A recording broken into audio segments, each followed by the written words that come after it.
I'm Kyla Fraser, and this podcast was produced as part of the Premodern Worlds podcast project at Georgetown University. In this segment of the Premodern Worlds podcast project, we will be examining a panel of the Verdun Altar, an invaluable piece of art currently being housed inside a monastery in Austria. The altar is a breathtaking masterpiece. Spreading larger than a human being's wingspan and radiating gold, the altar seems to demand attention. Beyond its metallic skin, the Verdun Altar impresses those standing by it with its antiquity and sacredness. Having been finished in the 12th century, the altar has survived countless transitions through human history.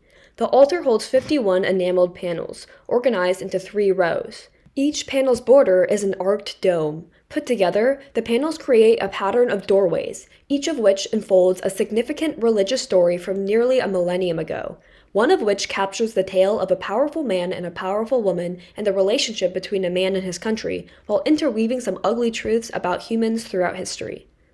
When we zoom into this small yet intricately detailed panel, we are met with only a clip of a monumental moment in history, the complex love story of the Queen of Sheba and King Solomon. The panel itself is filled with royal blue colors, and King Solomon is sitting on an immaculate throne. The Queen of Sheba is what draws our eye. Her rich, ebony skin proudly contrasts its blue and metallic surroundings. Her soft features, large eyes, and draping robes enhance her femininity, yet her height, compared to the man behind her, illustrates power. The Queen of Sheba's casual posture and the presence of King Solomon reveals her confidence. Her delicate finger pointing at King Solomon, perhaps a gesture amidst a deep conversation, hints at her intellectual relationship with King Solomon. While the striking panel captures a moment buried deep in religious history, to dive into the Queen of Sheba's story, we must leave Austria and bring ourselves to medieval Africa and learn about the legend, the Kebra Nagast. Despite the lack of information on the origins and the original writer of the Kebra Nagast, historians know the story was written down in full before 1322. While it is a medieval text, according to Georgetown professor of African Studies Laura Taylor, it is a common household story in Ethiopia today. The core of the Kebra Nagast is spiritual. Before King Solomon or the Queen of Sheba are even mentioned, the Kebra Nagast gushes over Lady Zion, the Ark of the Covenant. The sanctity of God's law is personified into Zion as the most wondrous, valuable, ideal woman. The Kebra Nagast goes into depth to describe Lady Zion as, like jasper and shining gemstone, topaz and pearl, crystal and light itself, she ravishes the eye, she stupefies and enraptures the mind, fashioned by God's mind, not by the hands of a human artisan. Rather, God himself created her as the residence for this splendor. How fitting that the embodiment of God on earth would be depicted as a woman. Are women purer than men, more trustworthy? And what is the implication on the people who house the precious, saintly Zion? For a long time, Israel housed Lady Zion, and Israel's King Solomon was seen as the ideal man. He was wise, from his words to his precise methods and genius use of tools. His insightfulness and inciting charm were so powerful that words of his wisdom and appeal spread across many lands. One of Solomon's lasting legacies is having many wives and concubines. As it says in the Book of Kings, King Solomon loved women and married some from among the Hebrews, Egyptians, Canaanites, Edomites, and Moabites. In fact, Solomon had so many women, the Kebra Nagast claims there were 400 queens and 600 concubines. If you can believe it, in the Kebra Nagast, Solomon claims he did not do this out of lust, but to spread his seed across the world, so perhaps his children will inherit the land of his enemies and eradicate those who worship idols. While Solomon was not the perfect modern-day husband, he was certainly clever and intuitive. And when two powerful, smart people come together, a complex love story is bound to happen. The story now shifts focus to the Queen of Sheba. As word spread of the handsome, prophetic King Solomon, he caught the attention of the intelligent Queen of Sheba who was successfully ruling her kingdom in Ethiopia. The Queen of Sheba endured both the long journey through a desert and the disbelief that a woman could partake on such a physically draining trek to listen and learn from Solomon's preaching. Solomon was immediately smitten by the Queen of Sheba. He sent her gifts and requested her presence. The queen fell for Solomon's integrity, grace, disposition, but most of all, his insightful leadership. Through Solomon's heartful preaching, she found faith in her heart for God and would not worship anyone but him. Solomon was delighted to hear of the Queen of Sheba's conversion. After inviting the queen to secretly sit in on the king's table of guests, King Solomon suggested to the Queen of Sheba to stay the night. According to the Kebra Nagast, before she agreed, she wanted him to "Swear an oath to me by your Lord, the Lord of Israel, that you will not take me unlawfully by force." Solomon agreed, but only when she agreed that she will not take unlawfully by force anything that is in my home. After flirtatious bantering, Solomon agreed to swear the oath, but was also successful in getting the queen to swear the oath too. Clever Solomon fed the queen thirst-inducing drinks and salty food, then pretended to sleep. The Queen of Sheba awoke in the middle of the night in desperate need of water. Thinking Solomon was asleep, she quietly poured herself a glass of water. Within a moment, Solomon was behind her and reminded her of the oath she swore. Because she so badly needed water, the queen broke her oath, so Solomon asked, "Am I indeed free from the oath you made me swear to you?" "Be free from the oath, but let me drink some water." And so, King Solomon had his way with her, and they slept together. This section of the Kebra Nagast raises many concerns on the issue of consent today. Discussions around consent are complex and hard to interpret, and the debate on whether the Queen of Sheba gave hers is ongoing. So let's look at what we know and ask questions.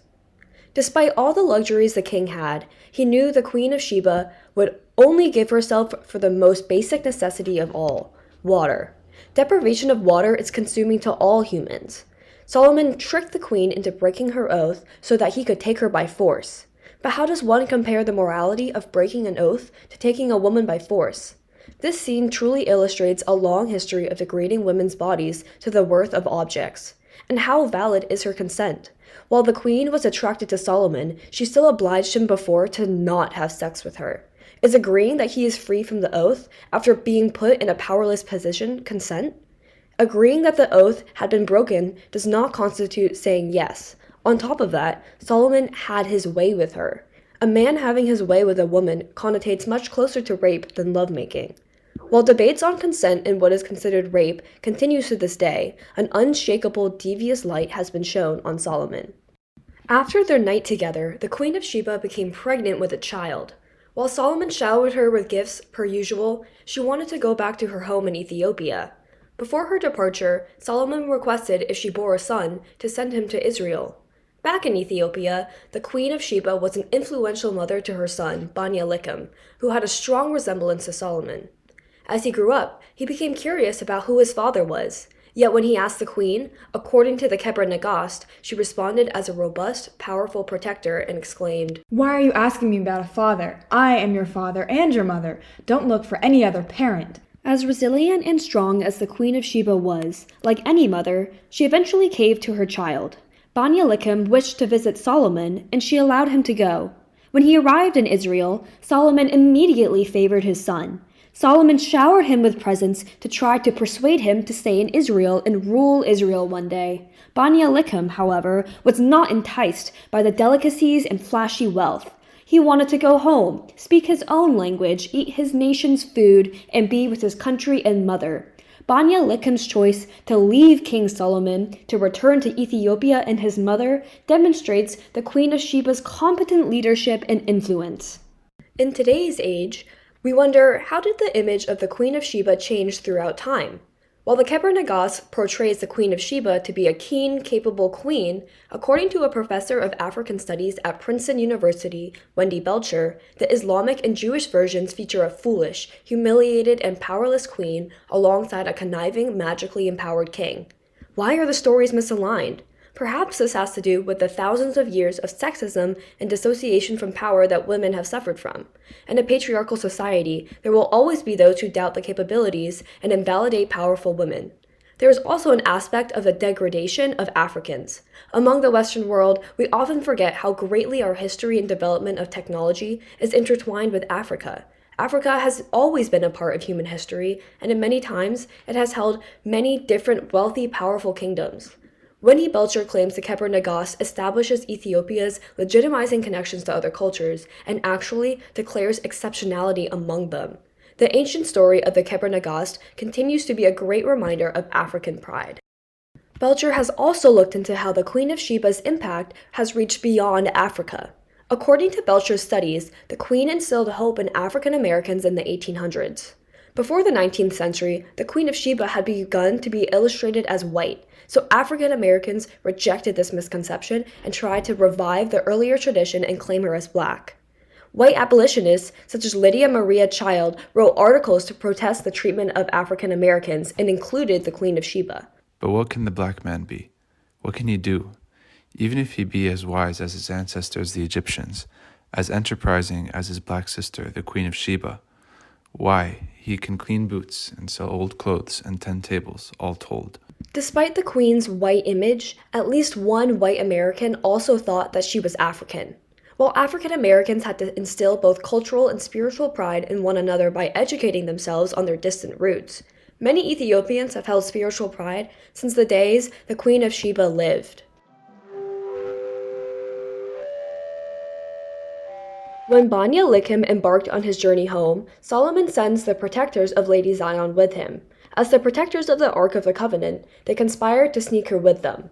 They woke up early to sneak Zion out, and the gates were mysteriously opened, and Zion, who was extremely heavy, was surprisingly easy to carry out. If God had not willed it, Zion would not have let herself be carried away easily.